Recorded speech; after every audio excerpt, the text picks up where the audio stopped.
Għall-ewwel darba l-Kummissjoni Nazzjonali għall-Edukazzjoni Ogħla wettqet awditjar dwar il-kwalità ta' servizzi edukattivi offruti f'istituzzjonijiet edukattivi post-sekondarji u terzjarji.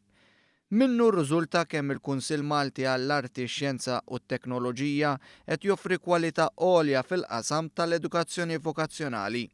Bla dubju kull proċess rigoruż minn entità indipendenti jista' jnissel ftit ta' tensjoni, iżda il-prinċipal u l-kap eżekuttiv tal-MKAS Stephen Kakija stqar magħna li dan l-eżerċizzju huwa importanti.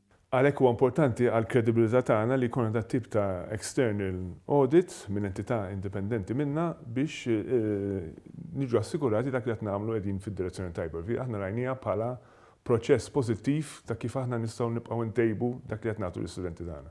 L-audit fuq l-MKAS jitfadaw fuq 11 kriterju u l-MKAS laħaq livelli għoljin f'10. Madankollu jsemmi wkoll il-bżonn li l-MKAS jirrevedi aħjar il-programmi ta' korsijiet offruti. Ovvjament aħna anki f'dawk il-standards li aħna l-ħaqna, dejjem inħossu li hemm lokal għal titjib u għal improvement. Fil-fatt il-proċess ta' dan it-tip ta' rapport jgħinna biex nirriflettu fejn nistgħu nkomplu ntejbu anki dak il-standards kollha l-10 li semmejt tajjeb int Edward inkomplu ntejbuhom. Fil-każ tal-reviżjoni tal-programmi kien l-standard fejn bżonn inkomplu ntejbu, għandna pjan ta' kif nistgħu suġġerimenti li hemm fir-rapport nieħduhom on board. B'referenza s-servizzi ta' appoġġ lejn l-istudenti li l-audit tant ifaħħar lill-MKAS talija, Kakija jgħid li l-kulleġġ qed ikollu stejjer ta' suċċess minn studenti li forsi naqsu jilħqu ċertu livell fis-sistema sekondarja. Għal natura ta' istituzzjoni bħall-MKAS li joffri firxa wiesa ta' korsijiet f'livelli differenti. Aħna noffru fil-Foundation College tagħna second chance opportunity ngħidula bl-Ingliż għal studenti li forsi fis-sistema edukattiva tas sekondarja ma kinux irnexxilhom jaslu fejn xtaqgħu.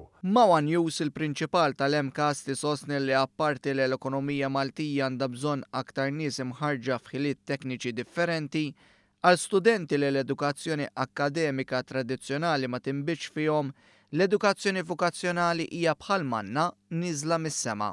Huwa kritiku u kruċjali li jkollna l-aspett vokazzjonali u t-tagħlim vokazzjonali fis-sistema edukattiva għaliex huwa mod għal numru ta' studenti illi jitalmu mod differenti illi jkunu għandhom ħafna ħiliet u ħafna kapaċitajiet, imma l-sistema ta' wieħed forsi wieħed jitgħallem fis-sistema tradizzjonali akademiku ma joħodx daqshekk għalihom, il-mod ta' tagħlim fl-aspett vokazzjonali huwa importanti biex huma wkoll jirnexxielhom fil-mixja edukattiva tagħhom.